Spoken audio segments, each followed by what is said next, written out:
وقفے سے پہلے صدیق الفاروق صاحب کا یہ کہنا تھا کہ جس بجٹ میں صدر صاحب اور وزیر صاحب کے روزانہ کے اخراجات 25 لاکھ روپے دونوں کے مل کے اس بجٹ کو عوام دوست بجٹ کیسے کہا جا سکتا ہے، جبکہ جمال لغاری صاحب کا یہ کہنا تھا کہ یہ IMF کا بجٹ ہے اور یہ ڈیتھ وارنٹ ہے پاکستان کے لوگوں کے لیے. جی امتیاز صفدر وڑائی صاحب. دیکھیے میں نے تو پہلے گزارش کی ہے کہ کوئی ایک بھی ایسی یہ نہیں بتا سکے کہ کیسے ڈیتھ وارنٹ ہے، کوئی نئے ٹیکس لگا دیے گئے ہیں، کوئی کیا آخر بتایا نہ جائے.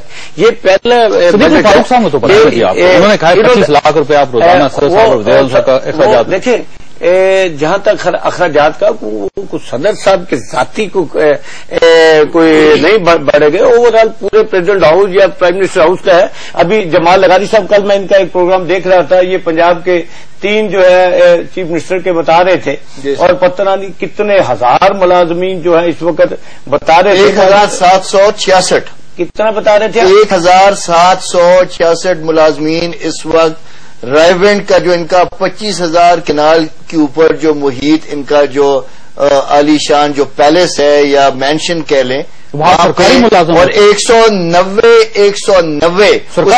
اس میں افسران جمع ملازمین ان ٹوٹل تعداد 1766 25,000 کنال کے اوپر محیط اور 190 ملین روپیہ سالانہ ان کی تنخواہوں کا خرچہ. آپ صدیق فاروق صاحب آپ بتائیے آپ کی پارٹی ہے، مجھے یہ بتائیے جب آپ یہ 6 CM ہاؤسز ہیں، کون سے 6 کیمپ آفس آپ بتا رہے تھے؟ سر آپ ان سے پوچھ لیں. میں رات سنا ایک ڈیفینس کے اندر ہے، ایک ماڈل ٹاؤن کے اندر ہے، ایک باقاعدہ طور کے اوپر رائیونٹ کو بھی انہوں نے وہ ڈکلیئر کیا ہوا ہے. فاروق صاحب آپ دیکھیں ایوان صدر اور پرائم منسٹر میں آپ چاہ رہے ہیں حضرت عمر فاروق کا دور آ جائے اور پنجاب میں جو آپ کے وزیر اعلیٰ صاحب فرما رہے ہیں وہ میں یہ عرض کروں گا. پہلی بات تو چونکہ میں صوبائی حکومت کا نہ وزیر ہوں، نہ میں ان کا وہ پرویز رشید صاحب ہیں، نہ ان کا میں ترجمان، وہ بھی وہی ہیں، وہی میٹنگز اٹینڈ کرتے ہیں. لیکن میں نہیں نا، میں بھاگنے کی ضرورت نہیں ہے. میں صرف یہ عرض کر رہا ہوں کہ میں آفیشلی تو نہیں ہوں نا، میں مرکزی معاملات کو دیکھتا بھی ہوں، ان کے حوالے سے بات بھی کرتا ہوں. لیکن اگر اس بات میں کوئی صداقت ہے کہ اس طرح سے غیر ضروری طور پر واقعتاً کوئی اخراجات کیے جا رہے ہیں تو کم از کم ہم تو ان کی حمایت نہیں کر سکتے کسی صورت میں. آپ حمایت نہیں کریں؟ نہیں، میں تو نہیں حمایت کر سکتا. اوکے، اگر یہ ثابت ہو گیا تو یہ ثابت ہو گیا تو یہ گورنمنٹ آف پنجاب اس کا جواب دے گی. آپ نہیں پوچھیں گے ان سے؟ جی میں بھی پوچھوں گا. بالکل، یہ دیکھیں جی، یہ جب ہم مرکز پارٹی قیادت سے پوچھیں گے آپ؟ جی پارٹی قیادت سے میں سمجھتا ہوں جی پھر ہر کارکن کو بھی حق ہے کہ پوچھے. اور اگر آپ کی بات نہ مانے گی تو کیا کریں گے؟ یہ تو مفروضہ ہے نا. مفروضہ نہیں ہے، حقیقت ہے. وہ جب یہ وقت آئے گی تو پھر آئے گا تو اس وقت دیکھیں گے. اپنے ضمیر کے مطابق فیصلہ کریں. دیکھیں جی ہمارا 12 لم تو اللہ تعالیٰ کو جواب دینا ہے. دیکھیں میں ایک بات آپ کے حوالے ضرور کروں گا، زندگی کتنی باقی رہ گئی ہے. جانا ہے اللہ میاں کے پاس اور لوگوں کو راضی کرنے سے خدا روٹھ جاتا ہے، آخرت ساری برباد ہو جاتی ہے. ہمیں اللہ کو راضی کرنا ہے، مجھے بھی، آپ کو بھی، نواز شریف صاحب کو بھی، شہباز شریف صاحب کو بھی، لغاری اپنا زرداری صاحب کو بھی اور گیلانی صاحب کو بھی. اگر یہ ہم سامنے نہیں رکھیں گے تو یہ دنیا تو شاید تھوڑے دنوں میں ہم کر لیں گے. اب زیادہ وقت نہیں رہ گیا تو آخرت میں اللہ میاں کو کیا جواب دیں گے. لغاری صاحب آپ کی جو انفارمیشن ہے یہ کس حد تک اتھینٹک ہے، مجھے یہ بتائیے. جو اتھینٹک ہے کیسے معلوم ہے؟ کیسے معلوم ہے؟ تحقیق ہوئی ہے، ریسرچ ہوئی ہے، باقاعدہ طور کے اوپر ثبوت ہے ہمارے پاس. غلط بات ایسے کرنے کی مجھے کیا ضرورت ہے؟ اچھا آپ بتائیے جی، آپ تو کیونکہ حکومت کا حصہ ہے وفاق کا، آپ پنجاب کو سمجھائیں. Good question. بات یہ ہے کہ ہمارے کولیشن پارٹنر ہیں وہ، اور وہ پنجاب میں ان کی حکومت ہے. بہت اچھا. یہی کولیشن میں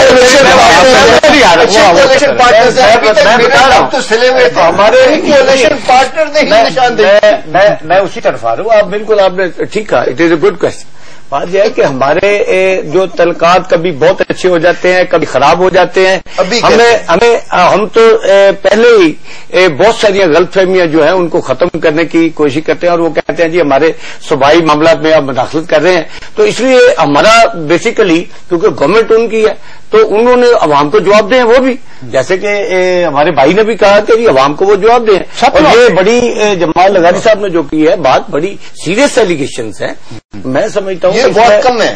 اصول دو نہیں ہو سکتے جاوید چودھری صاحب. اگر آگ ہے تو وہ جلائے گی آپ کو بھی مجھے بھی. اگر یہ اصول ہے کہ خرچہ یہ قوم کا پیسہ ہے اور امانت ہے تو پھر سب کے لیے ایک ہی اصول ہے. اس لیے میں نے کہا کہ لیکن تحقیق ہو جانے دیں, اور اب اگر آپ درخواست کریں تو بجٹ کی طرف آئیں. آپ میں تو بجٹ کی طرف ہی لے کے میں صرف یہ عرض کروں گا کہ حضرت نے یہ فرمایا ہے کہ کوئی مہنگائی کے لیے تو کچھ کیا نہیں ہے. جس بجٹ میں 685 ارب روپے کا خسارہ ہو اور وہ ہم غیر ملکی امداد وغیرہ پر اور 1% جو ہے وہ ہم ٹیکس وہ بھی بڑھا دیں اور پھر ہم سبسڈیز بھی ودرا کر لیں. 102 ارب 32 کروڑ جی سبسڈیز بھی ہم ودرا کر لیں, اور جو ٹیکس مشینری ہے وہ کرپٹ ہے.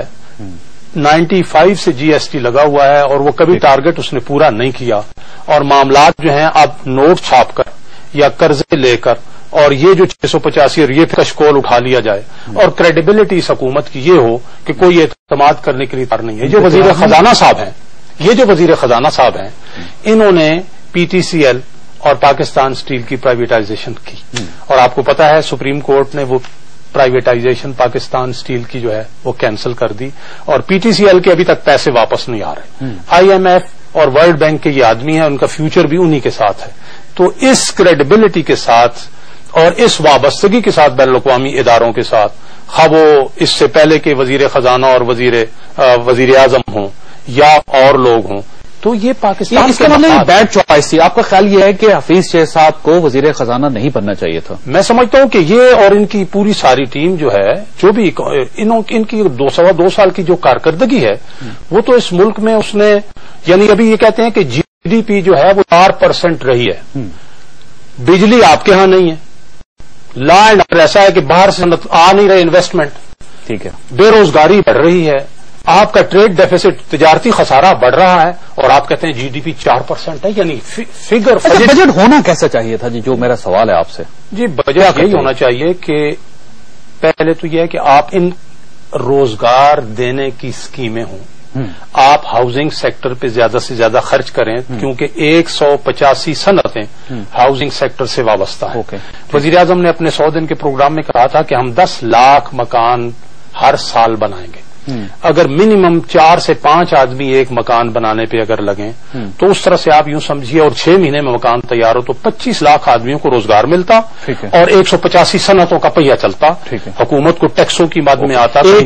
ایک آپ کی یہ سجیشن ہوگی. دوسری میں ان سے پوچھنا چاہ رہا ہوں, میں ایک اور بات کروں گا کہ ایک یہ ہے کہ خود روزگار اسکیمیں ہوتی. اچھا, وہ اس میں نہیں ہے, ڈیفینیٹلی وہ نہیں ہے. جمال اگر صاحب آپ کے ذہن میں کیا ہے, کس قسم کا بجٹ ہونا چاہیے تھا, کیا کرتے یہ سر؟ سیدھا ان قسم کی سخت کڑی شرائط کے ہوتے ہوئے جو ان لوگوں نے 2008 نومبر کے اندر آئی ایم ایف کے ساتھ طے کر چکے تھے, اور اس وقت جب ہم لوگ سینٹ کے ایوان میں بار بار اس بات کو اٹھاتے تھے تو یہ بالکل تمام لوگوں کو مخفی رکھتے تھے کہ نہیں اس طرح کی کوئی بات نہیں ہے. میں ویٹ وغیرہ کے حوالے سے ساری بات کر رہا ہوں.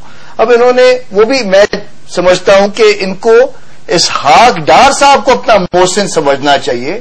اسحاق ڈار صاحب نے کہتے ہیں بیک ڈور ان کو جا کے سمجھایا. اسحاق ڈار صاحب نے, اور یہ نواز لیگ کے اسحاق ڈار صاحب, انہوں نے جا کے بتایا کہ جی ویٹ کو آپ 3-4 مہینے کے لیے ان اصولوں کے اوپر اس کو آگے ملتوی کر سکتے, کیونکہ وہ آتش فشان اگر اس وقت پھٹتا تو جولائی کے اندر آپ ایک خونی انقلاب دیکھیں. اچھا یہ بتائیے, آپ کو کس نے بتایا کہ ڈار صاحب نے ان کو مشورہ دیا؟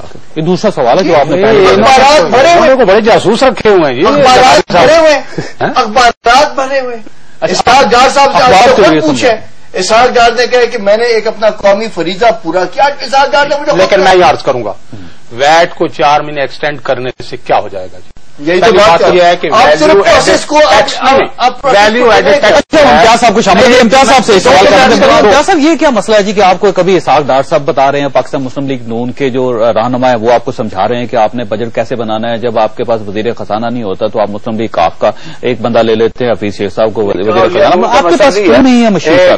کاف یا نون کا مسئلہ یہ ہے, جہاں تک اسحاق ڈار صاحب کا تعلق ہے وہ میں سمجھتا ہوں کہ ہمارے ایک معتبر اکانومسٹ بھی ہے, سیاستدان بھی اپنی جگہ ہے, تو ان سے مشاورت کوئی ایسا جرم بھی نہیں ہے. لیکن بات اس سے آگے ہے, کوئی ایسی خفیہ مشاورت نہیں ہے. وزیر اعظم پاکستان نے تمام وزرائے اعلیٰ کو بلایا, میٹنگ کی, یہاں اسلام آباد میں میٹنگ ہوئی، ان سے مشاورت کی، ویٹ پہ ہوئی اور بہت سارے ایشوز پہ جو اکنامک ایشوز تھے ان پہ آپس میں مشاورت ہوئی اور مشاورت کے بعد یہ سارے فیصلے ہوئے اور تمام پولیٹیکل پارٹیز کو آن بورڈ لے کے یہ کیے گئے ہیں۔ ساری پولیٹیکل پارٹی یہ ہم اپنا کریڈٹ سمجھتے ہیں، سب پولیٹیکل پارٹیز نے مل کر بجٹ بنایا ہے، وزرا ہے اللہ، ان سب نے اپنی